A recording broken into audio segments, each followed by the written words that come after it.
It was Sir Hilary Beckles speaking from Barbados, speaking in Washington, D.C.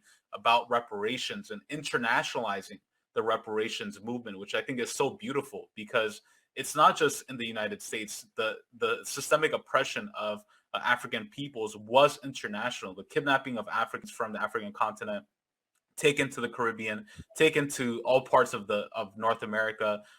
This was an international racist system of oppression, and I support the global reparations movement for all African indigenous oppressed peoples. Unfortunately, there have been some within these communities that have opposed it. One particular individual, Dr. Horn, that I'm sure you've heard of, is Thomas Sowell, and he actually has a clip. I'm going to play. I know you have to head out, so this is going to be the last clip.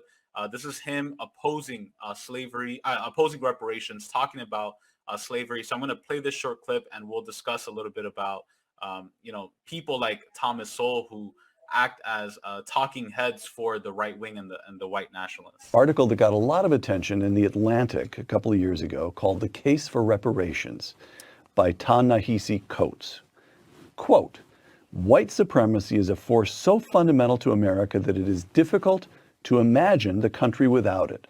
Reparations is the price we must pay to see ourselves squarely." Close quote. And Tom Sowell, who actually saw Jim Crow with his own eyes and experienced it, responds how? It would be nice to know his evidence for what he said, just to be old-fashioned about it. No, it was a rotten system. But I don't know how we get from that to reparations. I mean, what we see in the United States in terms of the bad things, you see all around the world. If you were to give reparations to everyone whose ancestors had been slaves, I suspect that you would have to give reparations to more than half the entire population of the globe.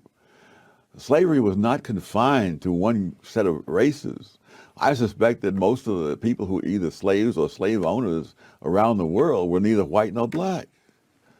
I mean, this was a universal curse of the human species. Africa, the Middle East, Asia, slavery took place everywhere. And it continued elsewhere long after it was abolished in the Western countries. Right. Other thing, I have a slight sidebar in there on the history of slavery. Mm-hmm. The history of slavery existed all over the world for thousands of years among all sorts of people, as far back as the history of the human species goes. It's one of many evils that the left tries to localize, when in fact it is a universal evil.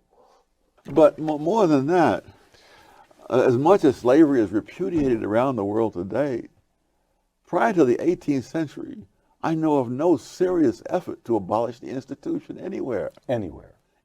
Not in Africa, not in the Arabian world. Not in world. Africa in the 21st century. Mm. When Adam Smith wrote in 1776 that the only place in the world where slavery had been abolished completely was Western Europe. And so this was as late as the year this country was founded. Yes. And so the idea that this is something that the United States had that nobody else had, or the other countries that didn't have, it's been estimated that there are more slaves in India than in the entire Western Hemisphere. Mm. And that's before and after Columbus got here. Right. Oh, please. Your reaction, Dr. Horton. Invoice after because really I need to be paid for listening to this propaganda. I'll send you an invoice. As the lawyers say, this guy's arguing inconsistent counts. It's like your lawyer goes to court and says, "Your Honor, my client didn't do it and he won't do it again."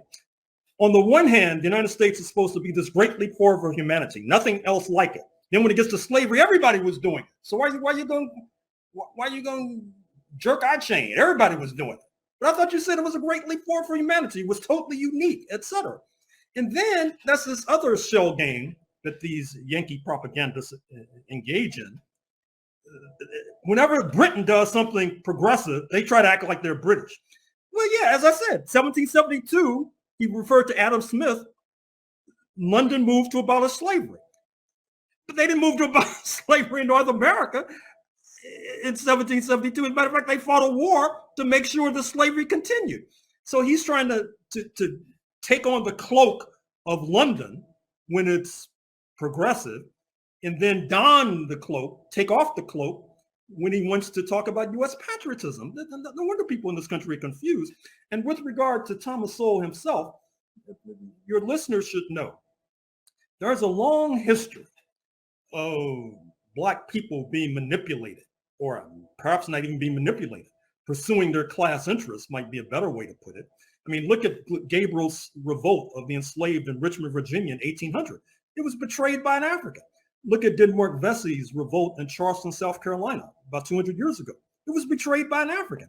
So this old humbug of bringing out people like Thomas Sowell and Clarence Thomas, which supposedly gives them more authenticity when they spout the right-wing line. I mean, come on. Anybody who knows history knows that that's just a cheap trick. Oh man, such a good point, Dr. Horn. It's crazy. And here's the thing, guys. Like, I know, I'm torturing you guys with these clips, but there are so many people, like, believe it or not, so many people who actually listen to Thomas Sowell and to listen to these talking heads for the right wing. And it's really infuriating because they sort of portray, whenever people bring up Thomas Sowell, I'm like, no, you got to read Dr. Horn. He actually has the legit history of racism, of imperialism, colonialism, because Thomas Sowell, like, he kind of plays this role as like, oh, I'm being countercultural, I'm being rebellious against the system. And this is something the right wing does a lot, that they make it seem like academia is filled with Marxists and communists, and they're like, oh, if you're not a communist, you can't be a professor, teacher. I've been in academic spaces. That is not true whatsoever. It is extremely hard to be any sort of variant of the left in these spaces, so and I'm sure Dr. Horn could attest to that as well. It's very hard to operate, and that's why I tell people, support people's historians like Dr. Horn and others, because it's very rough out there to actually produce amazing scholarly work like the work that Dr. Horn does, and to be able to withstand attacks in academia, because whenever you criticize the ruling establishment like U.S. imperialism and capitalism, you're always going to be attacked. You're always going to be a target. You're never going to get the promotions or positions. So, I have a lot of respect for people like yourself, Dr. Horn, and others who actually put their perspectives out there and are not afraid to speak the word and censor themselves. So